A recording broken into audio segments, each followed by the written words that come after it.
Georgia Tech. Yes, sir. Georgia Tech. Georgia Tech and Syracuse, man.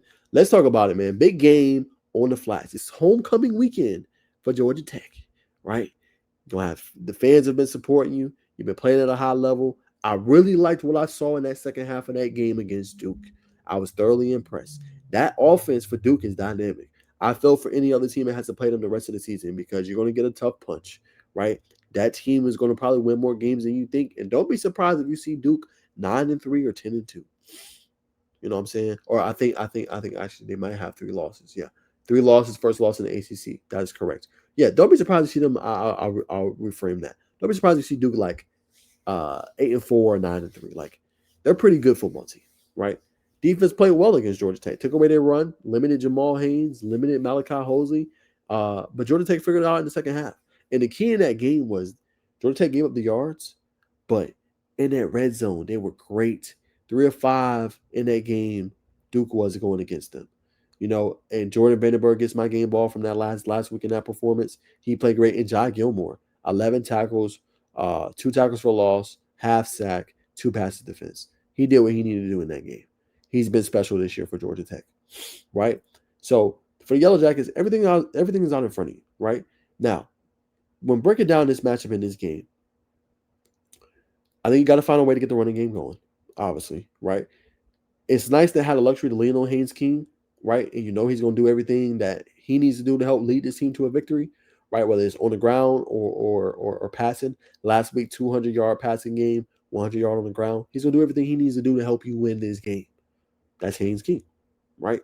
But also, in playing this caliber of an opponent, don't sleep on Syracuse. Obviously, they have the pieces. They have a good team. But you should be able to lean on your running backs in this game, right? You should be able to lean on guys like Isaiah Canyon and Eric Rivers and things like that, right? Those should be guys that you can lean on in order to make big plays for you. Just that simple, right?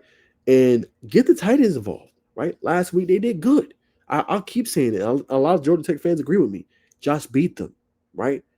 A catch in 49 yards, right? JT Byrne catch, I think he had almost 20, catching 21 yards, right? Luke Harpring catching 24 yards.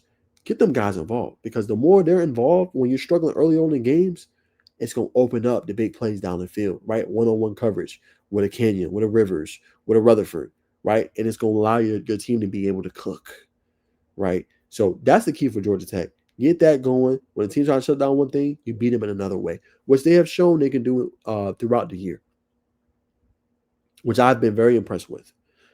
So the keys in this game: get the running game going, allow your defense to pin their ears back, right, and get after the quarterback, because Syracuse is very turnover prone. Unfortunately, they lost their quarterback. Great acquisition, I say, by the way, from Notre Dame against Steve Angeli, but he tore his Achilles against Clemson. This offense ain't been right since. Their quarterback has, in back-to-back weeks, 3 interceptions in each game, right? He just turns over the ball too much, right? And they got a pretty good running game. Coach Key has talked about it in his press conferences and how much he likes their backs. Good receivers out there as well. Obviously, Justice Simmons, right? You also got, obviously, Jonte Cook, who's having a resurgent year under head coach Fran Brown. So they got pieces to hurt you. But I think with the defense, secondary, how it's been playing, Georgia Tech has to remain opportunistic, take advantage of what they're seeing, and make plays on the ball. If they do that, they should be just fine in this game, man. I got Georgia Tech big time in this one. 41-14 victory over Syracuse. I think Tech just has too much. And despite them dealing with some things and injuries and stuff like that, which I know will come out tomorrow after the press conference with Coach Key, they have too much depth this year where they can lean on guys like Traylon Maddox and several others. Jamal Haynes, obviously Malachi Hosley. They have too many pieces.